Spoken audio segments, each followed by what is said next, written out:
Welcome back to American Agenda. The NFL is the latest industry to be sacked with cancel culture. The Washington Redskins have long been under fire for the team's name, with calls to change it getting louder and louder. Team officials now say they will conduct a thorough review of the name. The league now also has announced plans to play the Black national anthem before all games. But are these moves meant to appease critics or generally address racism in America? Venu, what do you think? Because I know the coach had gotten pressure before to change the name, and he said, I'm not doing it. But now things have changed because we have FedEx, we have Pepsi, we have these big companies calling for them to change the name. Well, I think it's the Redskins are interesting, right? They've been around forever. Dan Snyder said he wasn't going to do it, their owner. Sports teams around the country, at least college, the collegiate level. I mean, I'm a local guy here in New York. We have a history, at least we used to, of good college basketball in St. John's. The Redmen, they became the Red Storm. They've never made a Final Four appearance since then, so I don't know if one had anything to do with each other. So, it may be an issue for the Redskins. Well, they haven't been in the Super Bowl for a long time either. Sure. So it's one of those things that, look, ultimately it's up to the owner if he wants to do it. I think the problem is forcing or putting pressure on by big corporate institutions, I think creates a big problem, because in the end, you're going to look at a situation and go, what's this really about? So your question about whether this does anything to address the underlying, racism that is in society, depending on where it is in society, I don't think will do anything. And I think when you take that away, when you force this on people, you're going to create a lot of resentment. And that resentment is what led to, with the PC, politically correct culture, is what led to Trump's election. So you're going to do this, and then, 8 years from now, there's going to be somebody who's, in the view of the left, much worse than Trump. Yeah, Amir, it looks like they're getting some pressure. Yeah, but it's not government pressure. That's the thing, this is private industry deciding what they want to do with their dollars. This is the way that the market's supposed to work. If they want this money and they're, Nike or FedEx are putting pressure on Snyder to change the name, maybe he'll do it because he wants to, to keep that money. And that's perfectly fine. I just, it's hard to tell whether or not this is virtue signaling or this is legit, especially from Nike. Nike's, apparently dropped the Redskins, sports paraphernalia from their website. Meanwhile, they've got sweatshops in China, which has just cracked down on democracy in Hong Kong, and they're not saying boo about that.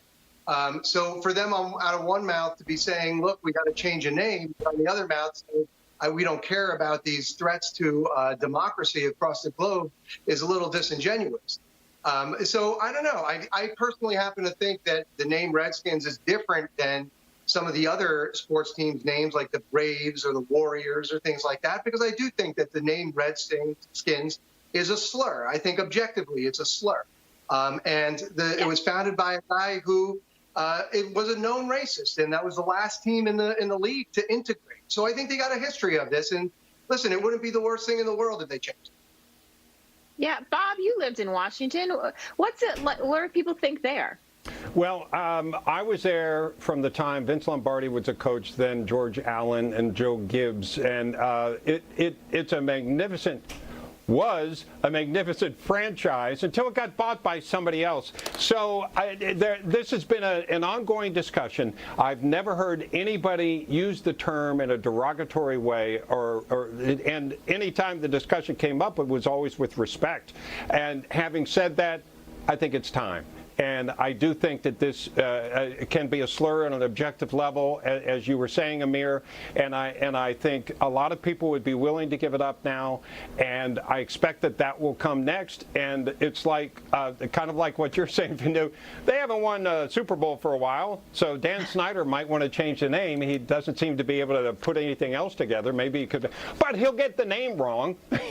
But I digress.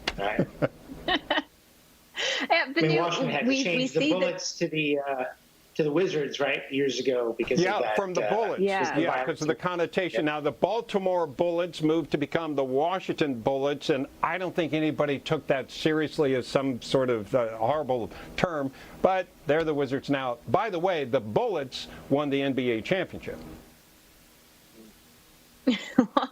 Venu, I want to ask you, because we see the name change. We've seen companies like Aunt Jemima. We've seen Uncle Ben's. They're changing their branding, their logo.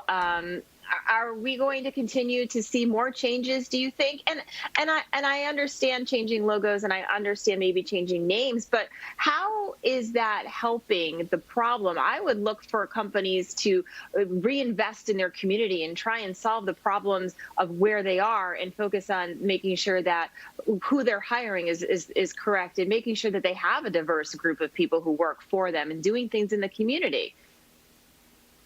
Well, I think Amir brought up a good point about the market and capitalism, and the question for Aunt Jemima and Uncle Ben's is, you change the name, are people going to buy it anymore, right? Because people like Aunt Jemima pancake syrup.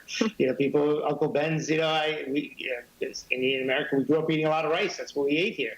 I don't eat anymore because it's too many carbs. But the thing that you're getting with this problem is you addressed it correctly.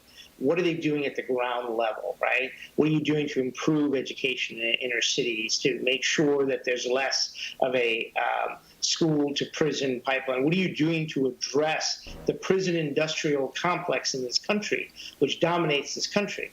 Those are the real issues that, if you want as a corporation to do something about, this is all just, and let me use the term, I would agree, it's just virtue signaling. And I don't think it really does anything. So until you start working hand in hand with the communities, as you suggested, there isn't going to be real change to improve a lot of those who are less fortunate than us. Yeah, Amir, do you think that companies, as well as the NFL and other organizations, should do more other than just changing their name? 100%. But they have to be balanced about it, because the NFL is committed to, I guess over the next 10 years, it will be spending about $250 million onto certain social justice organizations. But these could very well just be very left-leaning, progressive organizations that, I mean, so I guess the question is, you have to see where they put their dollars. Okay, I'm sorry, Amir. I'm going to have to wrap you up because of the time. I'm sorry. I never like interrupting you. Amir Benno and Venu Verghese, thank you very much. More of American Agenda after this.